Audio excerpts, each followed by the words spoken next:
Okay, everybody, I'm going to make a video on how this spreadsheet works. This is the plasma cut estimator. There are directions on the file down here and over here and over here.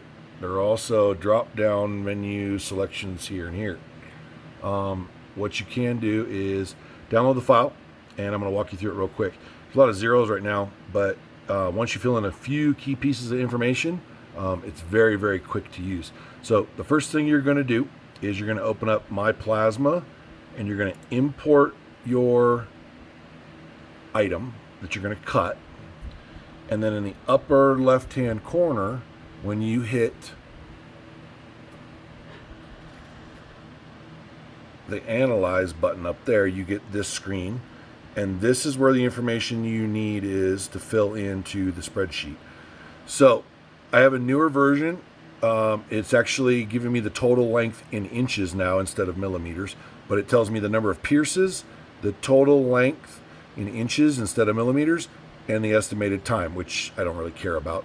But you're going to resize your item to the size you want. Make sure that your dimensions are right. You're going to take that information and you're going to come over into the spreadsheet, and you're going to find boxes or cells M11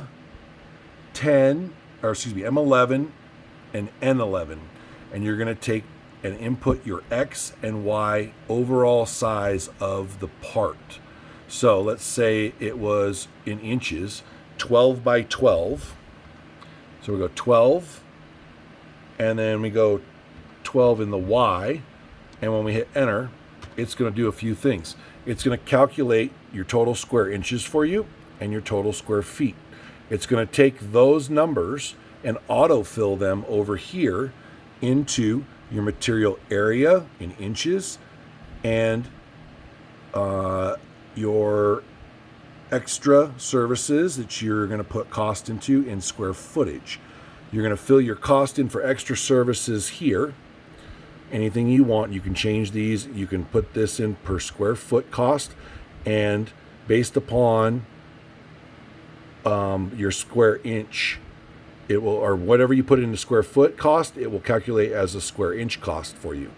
Now, if you have the My Plasma and it's converting or giving you the millimeters, let's say that the total millimeters of cut was 17, I think it's for 69 inches, I think it's 17, 1 second,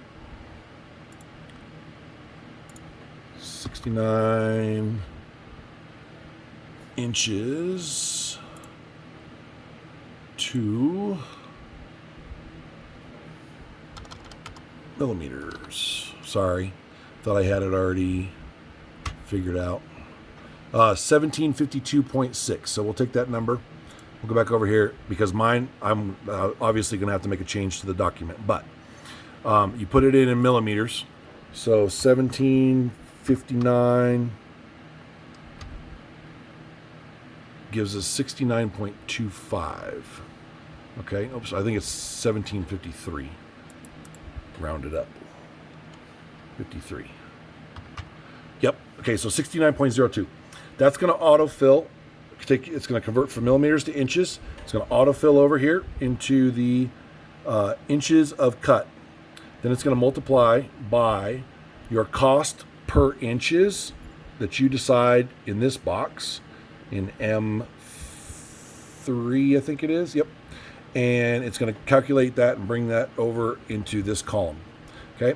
You're going to call and get prices, or if you have recent prices of sheets of material, you're going to put those prices in here per sheet, whether it's a 4x8, a 4x10, or a 5x10 sheet. There's columns for it, and these are already programmed for you. When you put a cost per sheet in here, you should add tax. Okay. I also update the date that I got that quote or the date that I purchased that material. Okay, because prices are changing all the time. You put a price in here under the respective size of the sheet. It will break that down for you into your material cost per square inch. Those numbers will then translate over to here and go into these columns underneath the respective gauges or size.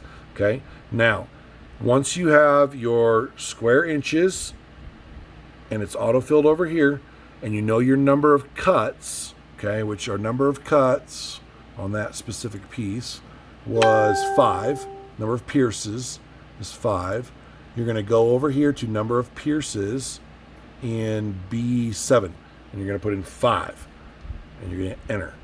When you do that, it takes the cost per pierce that you put in up here. Sorry, my finger's blocking it. I'm trying to do this by myself. It takes the number of cost, or the cost per pierce that you put in up here. So I have 5 cents per pierce, and it multiplies that over. Okay, now the chart takes, depending upon the size, and runs the calculations down for you. It gives you the material and prep cost subtotal for that piece. It gives you your shop fee, which is your shop overhead, which you determine in M4.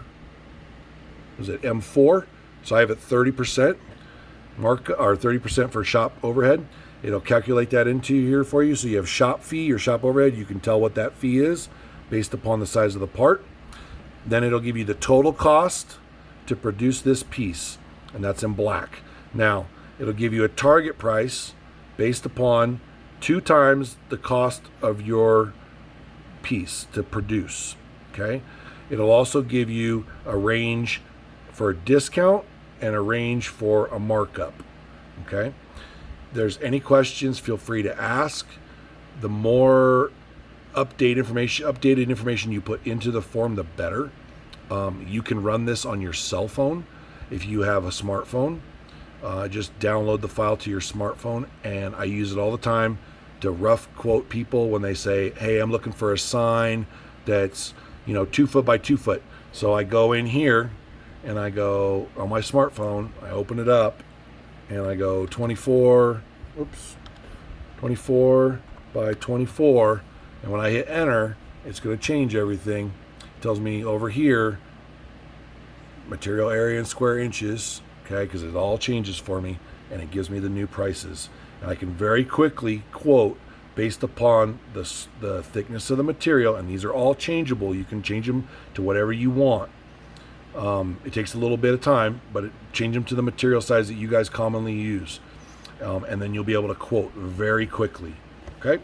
Any questions, feel free to leave a comment. I'll try to answer them the best as I can. Like I said, I did not create this spreadsheet originally, but I did take it and I made a lot of modifications to it to make it very quick and easy for people to use. Okay? If you want to add other